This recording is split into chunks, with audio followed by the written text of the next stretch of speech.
Today, I've got a lot of valuable information for you if you are going to be going on a cruise in the next couple of years. It is regarding specific ports and what's going on in certain places, but I feel like this is going to become more and more common, so we need to change the way we think a little bit, and I'm going to tell you what we can do. So let's go ahead and get started.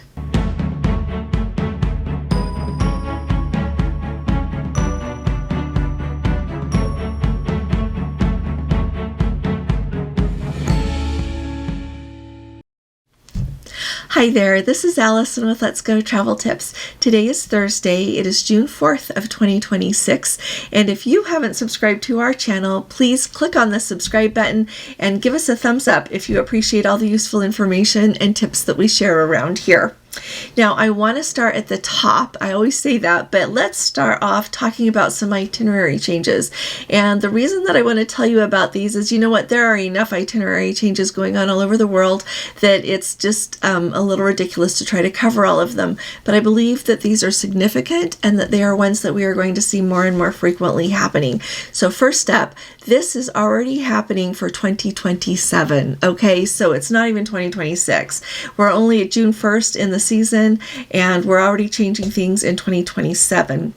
So the first change that I want to tell you about is on the eclipse cruise that Princess is doing for the eclipse that is going to take place in 2027.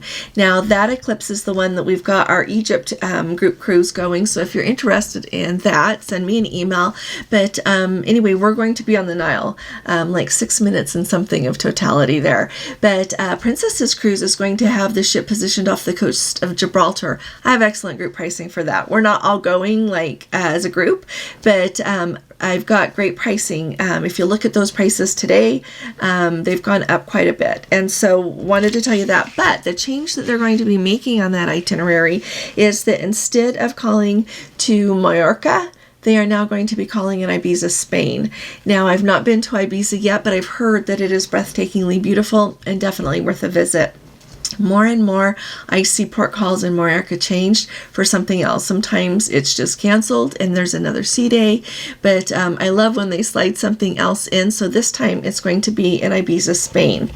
Now, the next itinerary change that I've got to tell you about, like I said, also 2027.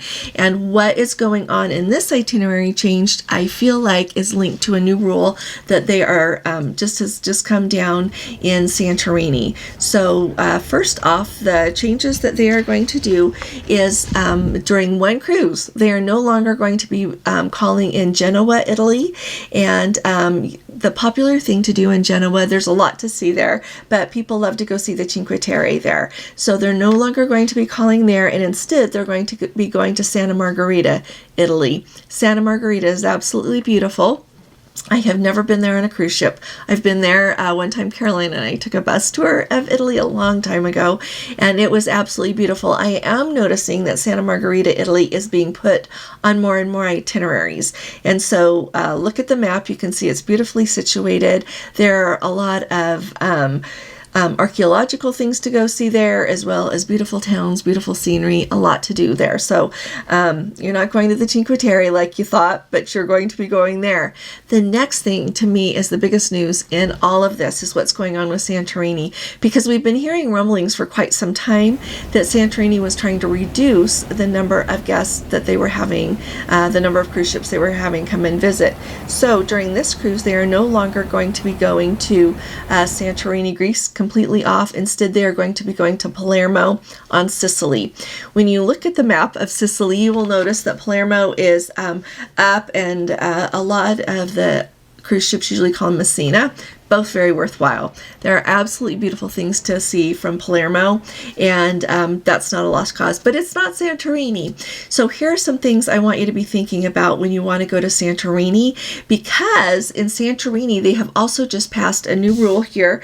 It says that the Santorini's Municipal Port Fund is changing how cruise guests come onto Santorini. So they not only want to reduce the number of cruise ships that come to Santorini, but they want to funnel the guests ashore a little bit differently.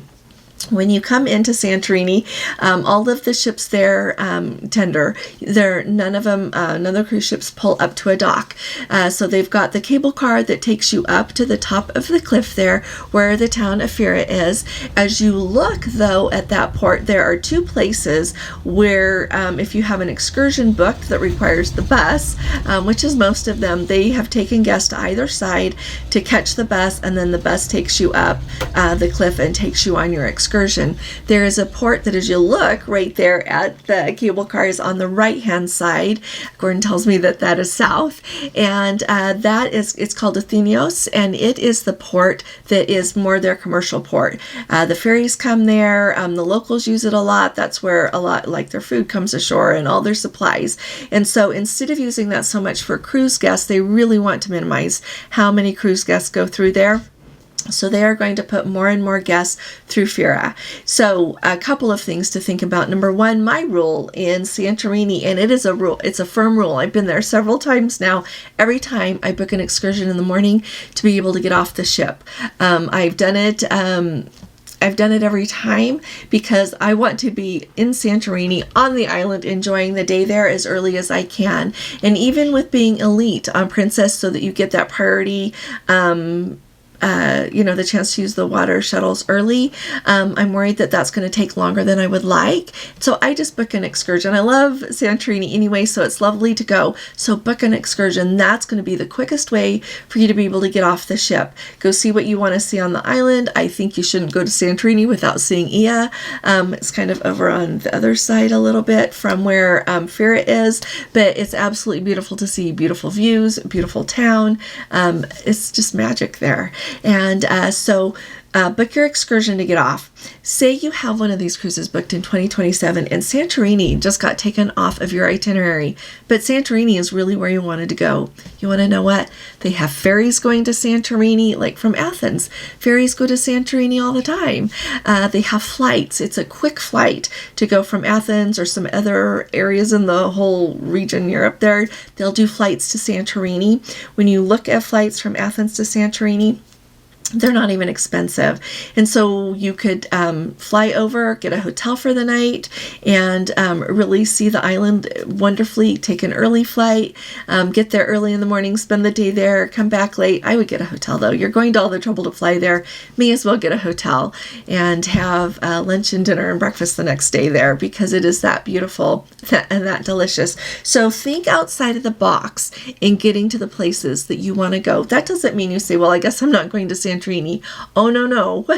So think about that. And if you're someone that books your cruise with me, you ask me, because I'm delighted to help you with that. So we will see as things roll forward how many other itinerary changes we see coming to Santorini. But I think this is the tip of the iceberg with that new rule that they've got. And they are doing that, of course, to reduce congestion at that port. They say they want sustainable tourism there in Santorini, so they're trying to make it manageable for them. So let me know if you've been to Santorini. Did you enjoy it? Do you want to go? What your plans are, okay? Next up, Costa Maya. So Costa Maya, Mexico, you'll remember that it has been in the news lately because of everything going on with Royal Caribbean.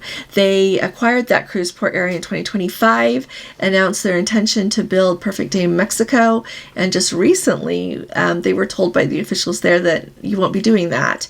And so I feel really bad for Royal Caribbean. It sounds to me like things didn't work out the way that they must have surely been agreed upon.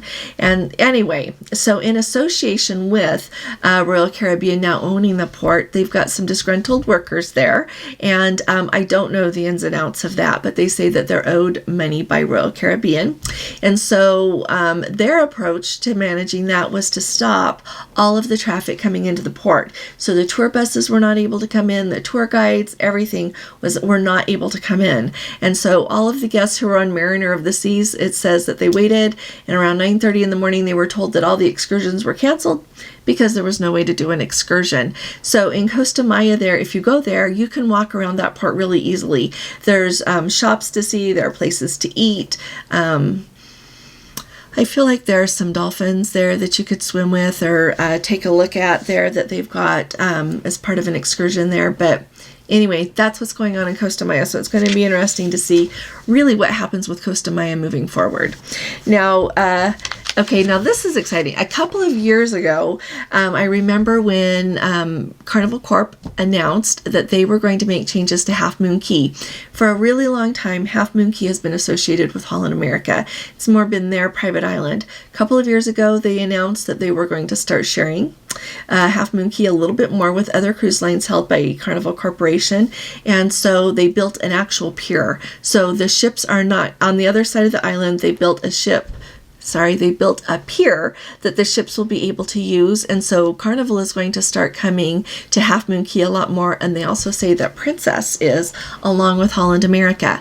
They built a new tramway to go around the island for people that would enjoy the tram. They have a walkway for people who would like to walk. They've added new eating options, everything from buffet style food to snacks, all of those kinds of things, and so they're really trying to change the experience there at Half Moon Cay. They also have like cabanas that you can pay for, but they are including no extra charge, like you can use a lounger, an umbrella, so that you have somewhere to relax, hopefully in the shade while you're there. So I have not been to Half Moon Cay yet. This year on in November 29th on our group cruise, I'm finally going to get to go. I'm excited to go to Celebration Cay. That's on the itinerary, but I need to get to Half Moon Cay now and let you know what this looks like. So if you've been to Half Moon Cay, let us know. Did you enjoy it and what did you think? And if you're booked to go to Half Moon Cay now that these changes have been made, let us know that as well. It's just fun to keep up with everything, isn't it? Last thing I want to tell you about today, and this is a big deal. So if you are going to Alaska in 2026, and I'm worried it's going to be the same in 2027, we're on the Star Princess. As you know, we're going on our group cruise June 21st, just a couple of weeks now, and we booked an excursion, and the official name of that excursion is Endicott Arm Glacier Explorer. And in the description, it says that the time for our excursion with that is from 7 in the morning until 1:30 in the afternoon. And it describes that small boat that you're going to go on to go closer to the glacier is going to be coming up to the ship and getting the guests off the ship onto that smaller boat. Well, somebody just did it this week using the Ruby Princess. Exact same description, exact same, except for theirs was supposed to go like starting at 5 in the morning and be done by the time they got to Juneau. They officially got to Juneau at 10 a.m. And that is what time they got them off the ship, put them on the small boat, and started taking them out to see that Endicott Arm Fjord and the glacier. You want to know what time they got back to Juneau? 7:30 at night. The ship was due to leave at 8 p.m. So that excursion is not as advertised. The only thing that you're really going to do that'll listen the excursion is you're going to go see the Endicott Arm Fjord and glacier. You will not be doing it within the time they set. And the reason that I think it's really important to know that is that vastly changes that excursion. Our lovely Let's Go family member who let me know about it, she's like, it's 3 hours on that boat, both directions, so you've not got to mind riding. And I've been out that way. It is absolutely beautiful. It's absolutely beautiful.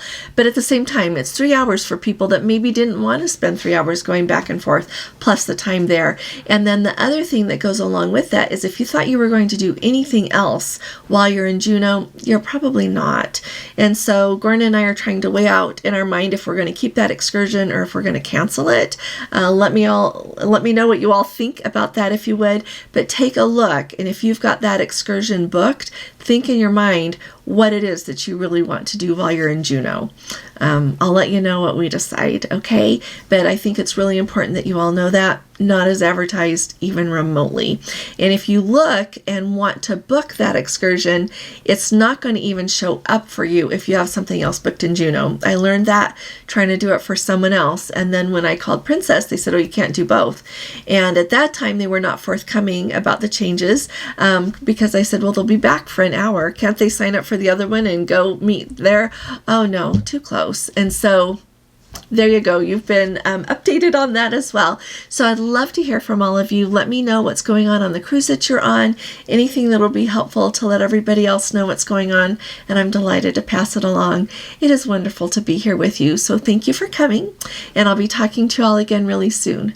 You all take really good care. God bless you. I love you. Bye-bye.